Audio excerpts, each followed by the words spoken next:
मैं इस वक्त मौजूद हूँ NCA में।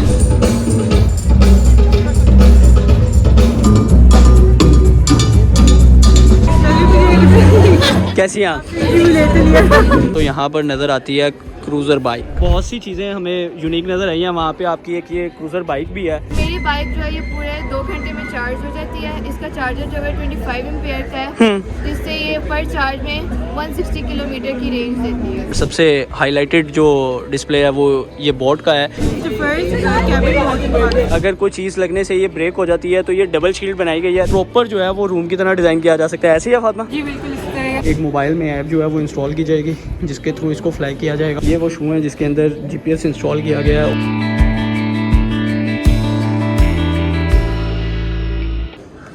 अस्सलाम वालेकुम जी, फैज़ान चौधरी को आप देख रहे हैं और मैं इस वक्त मौजूद हूँ NCA में and welcome to another vlog. आज के इस व्लॉग में वैसे तो NCA का नाम ही काफ़ी है, लेकिन मैं आज के इस व्लॉग में जो है ना मुख्तलिफ प्रोजेक्ट्स जो यहाँ पर डिस्प्ले हैं, जिस तरह यहाँ पर सबसे हाईलाइटेड जो डिस्प्ले है वो ये बोट का है, जिसमें सबसे ख़ास बात ये है कि ये सोलर पे चलती है और पाकिस्तान में पहली ऐसी क्राफ्ट बनाई गई है जो आपको पाकिस्तान के दरियाओं या समुद्रों में नज़र आएगी। उसके बाद अगर मैं बात करूँ तो यहाँ पर नज़र आती है क्रूज़र बाइक। क्रूज़र बाइक वैसे तो आपने लैंड क्रूज़र बहुत से देखे होंगे, बट यहाँ पर क्रूज़र बाइक जो सी है वो पहली बार देख रहा हूँ। इसमें ख़ास बात ये है कि ये है तो इलेक्ट्रिक, बट इसके अंदर सबसे स्पेशल बात यह है कि ये चैन गिरारी के साथ चलती है। अब आप सोच रहे होंगे कि इलेक्ट्रिक बाइक और उसमें चैन गिरारी का क्या काम है। तो ये जिनका ये प्रोजेक्ट है साहा रफ़ीक, जिनकी पिक्चर जो है वहाँ पर डिस्प्ले में है, उनसे भी बात करेंगे वो, क्योंकि मुख्तलिफ़ लोगों को वो एक्सप्लेन कर रही हैं अपने प्रोजेक्ट के बारे में। उनसे भी बात करेंगे और उनसे जानेंगे कि आखिर इसके अंदर ख़ास बात क्या है और क्या क्या इसके अंदर स्पेशलिटीज़ हैं, वो आपको दिखाएंगे। और फिर 1 बाय 1 ओवरऑल जो यहाँ पर दूसरे प्रोडक्ट्स भी डिस्प्ले में हैं, जिस तरह मैंने बताया यहाँ पे वाटर क्राफ्ट है जो कि बहुत स्पेशल है और ये प्रोजेक्ट बनाया है फातिमा ने। उनसे भी कोशिश करेंगे बात करने की। जितने भी यहाँ पे प्रोडक्ट्स हैं वो सब आपको दिखाएंगे और साथ ही साथ NCA का कोशिश करेंगे कि थोड़ा बहुत आपको विज़िट भी करवाएं। तो चलते हैं 1 बाय 1 प्रोडक्ट्स की तरफ और बाकी चीज़ों की तरफ। तो नहीं जी, फाइनली साहर ने मुझे टाइम दे दिया। हेलो सर, कैसी हैं आप? ठीक है। पहले तो मैं माजरत चाहूँगा क्योंकि मुझे लगता है आप भी तंग आ चुकी हैं इस सारी चीज़ों से। अच्छा चलें, स्टार्ट करते हैं आपकी क्रूज़र बाइक से। तो जहाँ पर बहुत सी चीज़ें हमें यूनिक नज़र आई हैं, वहाँ पे आपकी एक ये क्रूज़र बाइक भी है। तो इसमें सबसे पहली चीज़ तो मैं ये जानना चाहूँगा, जो कि लोग क्यूरियस हैं, कि ई व्हीकल में चैन गिरारी का क्या काम है? This is the first electric cruiser bike in Pakistan. और अभी तक जो पाकिस्तान में इलेक्ट्रिक मोटर बाइक्स आई हैं वो हब मोटर हैं, लेकिन मेरी जो है वो मिड ड्राइव मोटर है। मैंने मिड ड्राइव मोटर चूज़ इसीलिए किया क्योंकि हब मोटर में इतनी पावर नहीं होती, जिसकी वजह से टॉप स्पीड और रेंज जो है वो काफ़ी कम आती है। तो इसलिए फिर मैंने मिड ड्राइव मोटर चूज़ की। इसकी जो टॉप स्पीड है वो 300 किलोमीटर पर आवर तक आ सकती थी, लेकिन हमने यहाँ की रोड्स के हिसाब से कम करवा के 170 किलोमीटर पर आवर तक करवाई है। ठीक है। इसकी पर चार्ज में रेंज जो है वो 160 किलोमीटर आती है।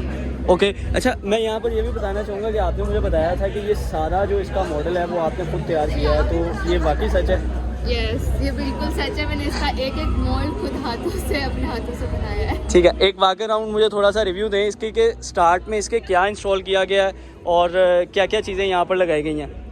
ओके, ये हेडलाइट है, इसमें ये लो बीम है और वो हाई बीम है। Okay, and this is digital meter. और इस बाइक में क्रूज कंट्रोल भी है और रीजनरेटिव ब्रेकिंग सिस्टम भी है। ठीक है। और मेरी बाइक जो है ये पूरे 2 घंटे में चार्ज हो जाती है। इसका चार्जर जो है 25 एम्पियर का है, जिससे ये पर चार्ज में 160 किलोमीटर की रेंज देती है। ओके, जो मार्केट में ऑलरेडी इलेक्ट्रिक व्हीकल्स मौजूद हैं उनसे ये किस तरह डिफरेंट है? ओके, अभी तक जो मार्केट में इलेक्ट्रिक मोटर बाइक्स है वो हब मोटर है, लेकिन मेरी मिड ड्राइव मोटर है। ये इस तरह से चेंज है। और दूसरा जो रेंज और टॉप स्पीड के हिसाब से मार्केट में जो है उनकी टॉप स्पीड जो है तो 70 to 80 किलोमीटर पर आवर है। ठीक है। लेकिन मेरी बाइक की जो टॉप स्पीड है वो 300 किलोमीटर पर आवर तक आ सकती थी, लेकिन 170 किलोमीटर हमने यहाँ की रोड्स के हिसाब से की है। ठीक है। और रेंज जो अभी तक मार्केट में है वो मैक्सिमम 100 किलोमीटर है, लेकिन मेरी बाइक की जो रेंज आएगी वो पर चार्ज में 160 किलोमीटर है। 160 किलोमीटर पर चार्ज में। और ये पूरी जो चार्ज है वो कितनी देर में हो जाती है? 2 घंटे में ये फुली चार्ज हो जाती है। इसका चार्जर जो है वो 25 एम्पियर का है। ओके, तो ले जी, ये क्रूज़र बाइक है जो कि साहर ने बनाई है। तो सहर बेस्ट ऑफ लक। मुझे लास्ट में ये बता दें कि क्या आपको लगता है कि अगर मार्केट में इस तरह की बाइक इंट्रोड्यूस करवाएंगे तो उनका कोई फ्यूचर है? इंशाल्लाह ज़रूर है।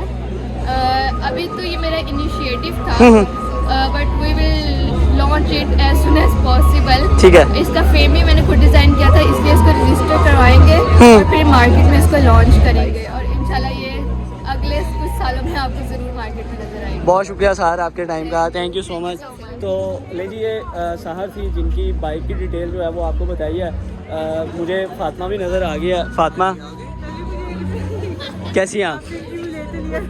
मैं ये एक छोटा सा अपना व्लॉग रिकॉर्ड कर रहा हूँ, तो वैसे ही थोड़ा बहुत बता दें कि ये वाटरक्राफ्ट पाकिस्तान में पहली है। वाटरक्राफ्ट पहली नहीं लेकिन फर्स्ट कैबिन बोट। ओके। और इसका डबल हेड बोट है ये। There is an outer head under P U point है और फिर एक इनर हेड है। ठीक है। एक्सीडेंट्स अगर ब्रेकेज वगैरह हो रही तो उस केस में डूबेगी नहीं क्योंकि इंसुलेशन हुई और डबल हेड। उसके अलावा रिक्रिएशन के अंदर मैंने फिशिंग और पैरासेलिंग की मैंने फिशिंग के अंदर लाइफ है। ठीक है। उसका मेन पर्पस ये होता है कि अगर ज़्यादा मछली आपने पकड़ ली तो ऑक्सीजन कम हो जाती है तो पानी कम हो जाता है। अच्छा। इससे जब तक आप वापस जाए तो मतलब जिंदा मछली पानी से निकाले और ताज़ा। अच्छा, ये वैसे आपने ज़्यादती की है, ये आपने मुझे पिछले इंटरव्यू में नहीं बातें बताई थी। मैं खैर आपको डिटेल में बता देता हूँ। फातिमा का कहना ये है कि ये पहली ऐसी वाटरक्राफ्ट है कि अगर इसके अंदर कोई डंप आ जाता है या अगर कोई चीज़ लगने से ये ब्रेक हो जाती है तो ये डबल शील्ड बनाई गई है ताकि ये डूबे मत और इसका जो अंदर वाला शेल है वो महफूज रहता है। अगर इसका मैं आपको एक वॉक अराउंड दिखाऊँ तो ये एक ऐसी वाटरक्राफ्ट बनाई गई है पाकिस्तान में जो कि ओवरऑल आपको क्या कहते हैं, पाकिस्तान के ना तो किसी दरिया में नज़र आएगी और ना ही किसी समुंदर में नज़र आएगी। लेकिन अब चूँकि फातिमा ने ये मॉडल जो है वो इंट्रोड्यूस करवा दिया है तो उम्मीद करते हैं कि इन फ्यूचर जो है वो आपको इस तरह की चीज़ें जो उनसे है वो देखने को मिलेगी। स्पेशल बात ये है, जिस तरह फातिमा ने बताया कि ये इसमें एक कैबिन भी बनाया गया जो कि आपको यहाँ पर नज़र भी आ रहा होगा और इसको आप फुली फर्निश कर सकते हैं। और अगर मैं पिछले इंटरव्यू की बात करूँ तो फातिमा ने इसमें बताया था कि इसको प्रॉपर जो है वो रूम की तरह डिज़ाइन किया जा सकता है। ऐसे ही है फातिमा? जी बिल्कुल इस तरह अंदर रेस्टिंग स्पेस और टॉयलेट की प्रोविजन। ठीक है।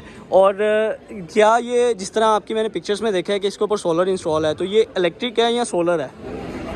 ये रन होती है मोटर पे, लेकिन इसके अंदर सोलर से इसकी बैटरीज वगैरह चार्ज होती है जिससे इसकी लाइटिंग चलती है, इसकी माइक्रोवेव फैसिलिटी और ठीक है चार्जिंग पोर्ट्स वगैरह। तो मतलब हम इसको पाकिस्तान की पहली सोलर वाटरक्राफ्ट कह सकते हैं?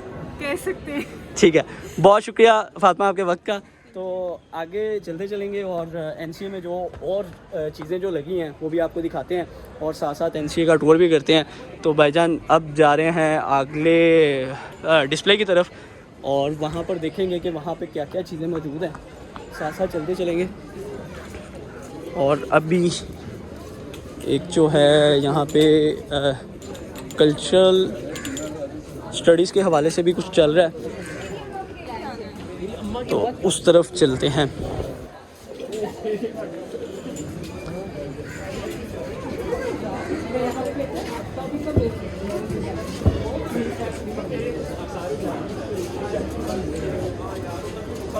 तो ये एनसीए की मेन जो है वो हॉल्स हैं जहाँ पर मुख्तलिफ कैफेटेरियाज़ भी मौजूद हैं, मुख्तलिफ स्टूडेंट्स मौजूद हैं। यहाँ पे स्टूडेंट्स की आपको एक बड़ी तादाद नज़र आएगी। उसकी वजह यह है कि वहाँ पर एक म्यूज़िक कंसर्ट जो है वो चल रहा है, तो ये आप देख सकते हैं। और मज़े की चीज़ ये है कि एक फ़ीमेल जो है वो ड्रम बजा रही है। तो ले जी वहाँ पे म्यूज़िक कंसर्ट तो चालू है, साथ साथ हम मुख्तलिफ चीज़ें भी जो हैं वो भी देखते चलेंगे और आगे चलते चलते हैं ताकि आपको बाकी सारी चीज़ें भी जो सी हैं वो दिखाया जा सके। अब मुझे कुछ याद नहीं है, मैं पिछली बार आया तो था इधर से ही, बट एग्जैक्टली डोंट नो कि यहाँ से ही है रास्ता, पर कोशिश करेंगे कि पहुँच जाएं वहाँ तक जहाँ जाना है हमने, और आई थिंक सो कि यही रास्ता है। तो नहीं जी बिल्डिंग मुझे मिल गई है, बट अनफॉर्चुनेटली बिल्डिंग के 3rd फ्लोर पे जाना पड़ेगा जहाँ पर डिस्प्ले है, तो उस तरफ चलते हैं और चलते चलते भी साथ साथ जो चीज़ें हैं वो आपको दिखाते चलेंगे। अभी हम पहुँचे हैं 1st फ्लोर पे और अभी हमने 3rd फ्लोर पे जाना है। 3rd फ्लोर पे जाते हुए भी वैसे तो नीचे काफ़ी चीज़ें हैं डिस्प्ले पे, बट इंटरेस्टिंग चीज़ें जो उनसे मैंने कवर की थी वो मैं आपको दिखा देता हूँ, और साथ साथ चीज़ें जो उनसी हैं वो दिखाते चलेंगे आपको। I think this is the last.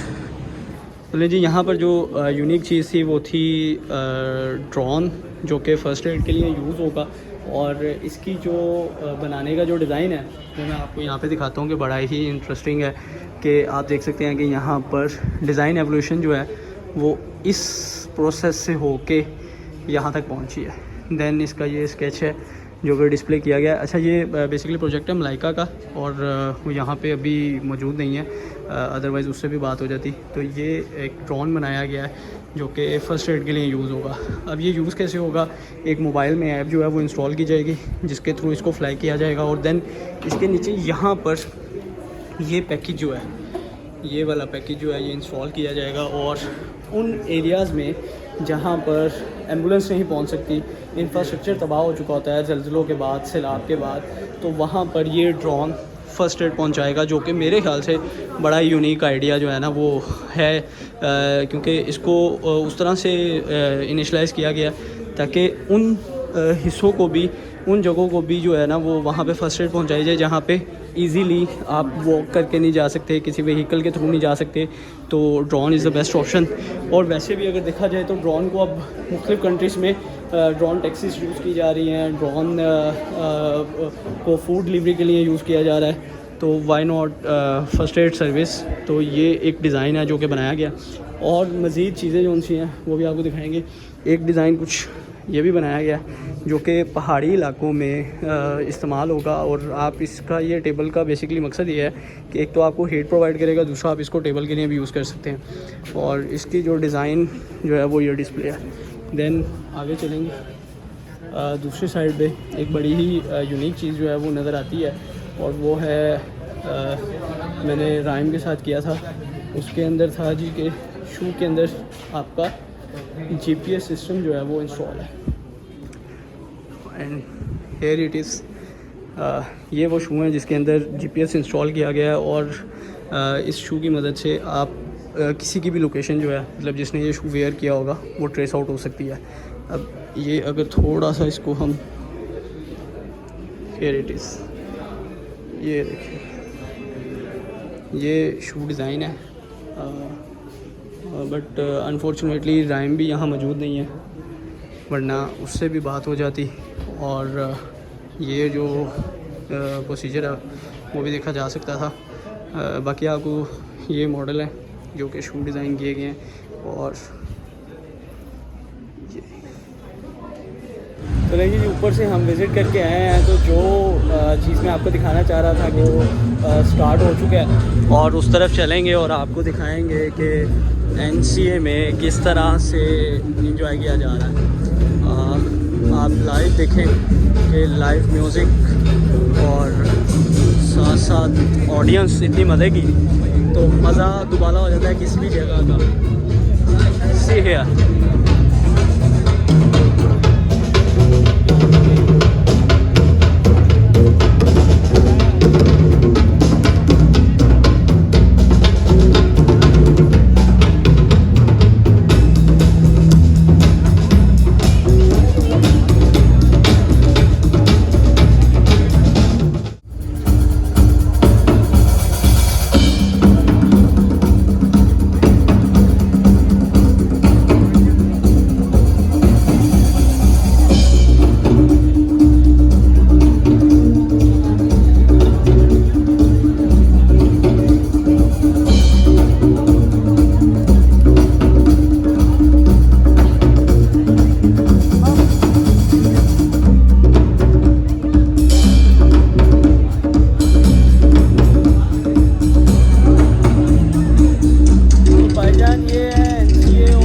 आपको यहाँ पे ओवरऑल जितनी भी एग्जीबिशंस लगी हुई हैं वो सारी दिखा चुकी हैं। तो आप भाई को इजाज़त दें, अगले व्लॉग में मिलेंगे, तब तक के लिए म्यूज़िक